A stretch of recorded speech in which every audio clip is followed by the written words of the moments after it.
হংসেশ্বরী মন্দির, যা হুগলি জেলা এবং পশ্চিমবঙ্গের অত্যন্ত গুরুত্বপূর্ণ 7টি মন্দিরের মধ্যে একটি, যেখানে আসলে এক অদ্ভুত শান্তির অনুভব হয়। মহাকালের হৃদয় থেকে উঠে আসা পদ্মের ওপর এক পা মুড়ে কুণ্ডলিনী শক্তিরূপে প্রায় 220 বছর ধরে পূজিতা হয়ে আসছেন দেবী হংসেশ্বরী। এই মন্দিরকে ঘিরে জড়িয়ে আছে অনেক অজানা ইতিহাস। আজকের ভিডিওতে আপনাদের মন্দিরটি ঘুরে দেখানোর পাশাপাশি মন্দিরের বেশ কিছু অজানা ইতিহাসের সন্ধান দেব।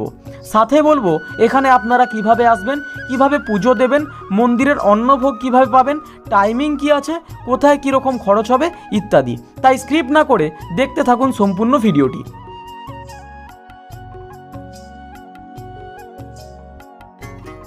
নমস্কার বন্ধুরা, আমি সুপ্রভাত, এক্সপ্লোর উইথ সুপ্রভাত চ্যানেলে আপনাদের সকলকে স্বাগত জানাই। প্রথমেই বলি এখানে আপনারা কিভাবে আসবেন। হাওড়া থেকে কাটোয়া লোকাল ধরে আপনাদের আসতে হবে বাঁশবেড়িয়া স্টেশন। সময় লাগবে 1 ঘন্টা 10 মিনিটের মতো, আর ভাড়া 10 টাকা। যারা শিয়ালদা থেকে আসবেন তাদের ডানকুনি লোকাল ধরে আসতে হবে বালি হল্ট। ওখান থেকে কিছুটা পায়ে হেঁটে বালি স্টেশন। বালি থেকে আপনারা কাটোয়া লোকাল ধরে নিতে পারবেন।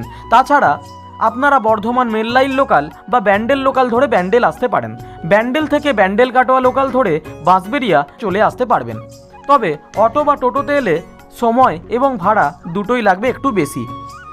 আর যারা বাঁশবেড়িয়া নামবেন তারা স্টেশনের বাইরে থেকে অটোতে মাত্র 10 টাকা দিয়ে পৌঁছে যেতে পারেন। তবে আমরা গুগল ম্যাপ থেকে লোকেশন দেখে পায়ে হেঁটেই চলে আসি মন্দিরে। সময় লাগলো ওই 10 থেকে 15 মিনিটের মতো।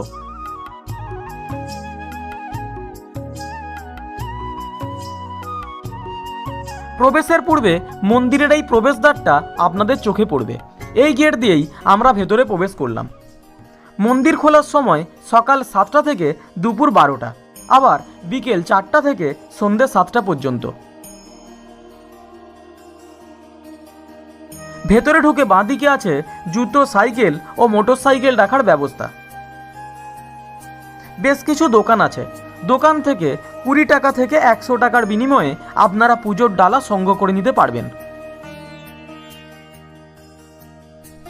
মন্দির সংলগ্ন এলাকা সবুজ ঘাস লাগিয়ে সুন্দরভাবে সাজিয়ে তোলা হয়েছে।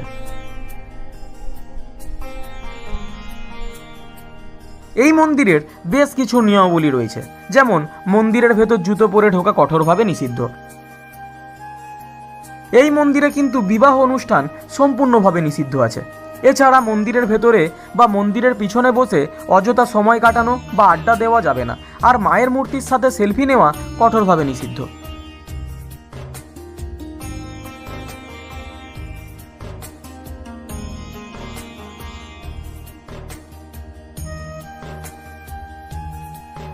হংসেশ্বরী মন্দিরটি 19 শতকের শুরুতে নির্মিত হয়েছিল। মন্দিরটি 6টি তলা এবং মোট 13টি পদ্মের 20 আকৃতির মিনার নিয়ে গঠিত, যার উচ্চতা 27.5 মিটার। কেন্দ্রীয় মিনারের চূড়ায় উদীয়মান সূর্য দেবতার ধাতব মূর্তি খোদাই করা হয়েছে। মন্দিরের কারুকার্যের মধ্যে পাওয়া যায় রাজস্থানী শিল্পের ছোঁয়া, কারণ মন্দির তৈরিতে রাজস্থানের জয়পুর থেকে কারিগরদের আনা হয়েছিল, আর মন্দিরের পাথর আনা হয়েছিল উত্তরপ্রদেশের চুনার থেকে। 1799 সালের ডিসেম্বর মাসে রাজা নৃসিংহদেব রায় মহাশয় এই মন্দিরের ভিত্তিপ্রস্তর স্থাপন করেন এবং তার মৃত্যুর পরে তার স্ত্রী রানী শঙ্করীর দ্বারা 1814 সালে মন্দিরটি সুসম্পন্ন হয়েছিল।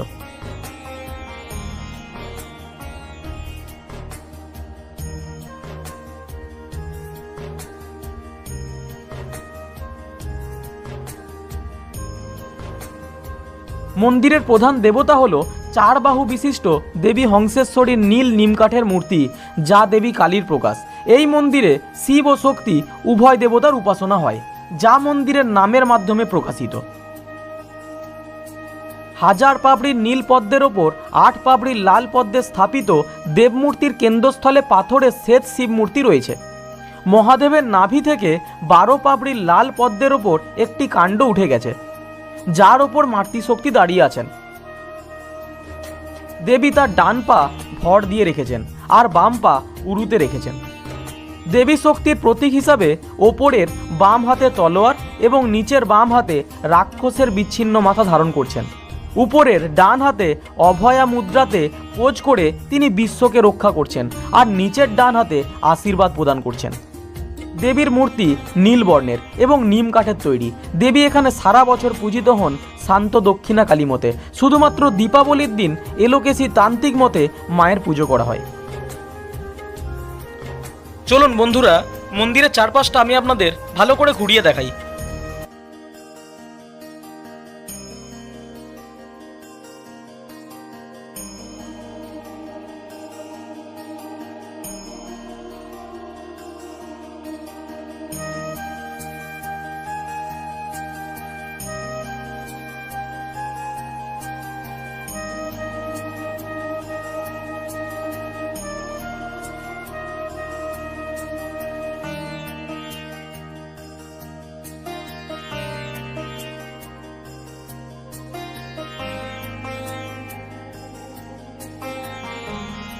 মন্দির কমপ্লেক্সে মূল মন্দিরের পাশে এই মন্দিরটি হল অনন্ত বাসুদেব মন্দির। 1788 সালে রাজা নৃসিংহদেব রায় এই মন্দিরটি নির্মাণ করেছিলেন।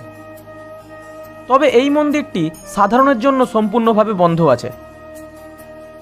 এই মন্দিরটিও একটি টেরাকোটা মন্দির হিসাবে একটি বিশেষ অবস্থান ধারণ করে তার ওপর চমৎকার পোড়ামাটির কাজ করা রয়েছে।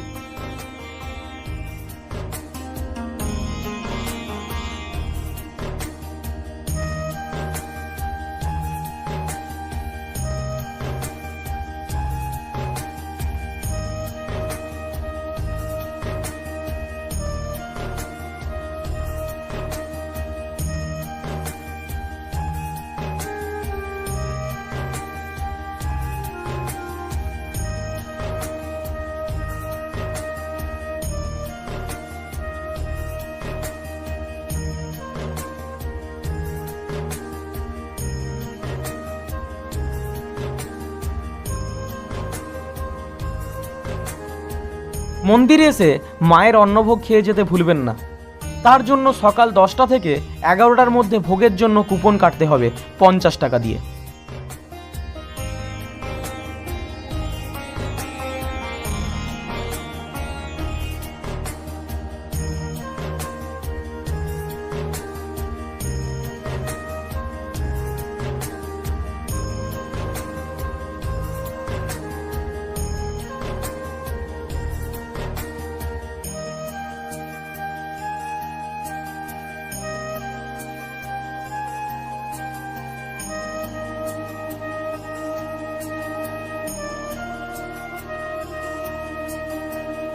বন্ধুরা, ভিডিওটি ভালো লাগলে একটা লাইক করবেন এবং কমেন্ট করে জানাবেন আপনি কখন এই মন্দিরে এসেছেন কিনা।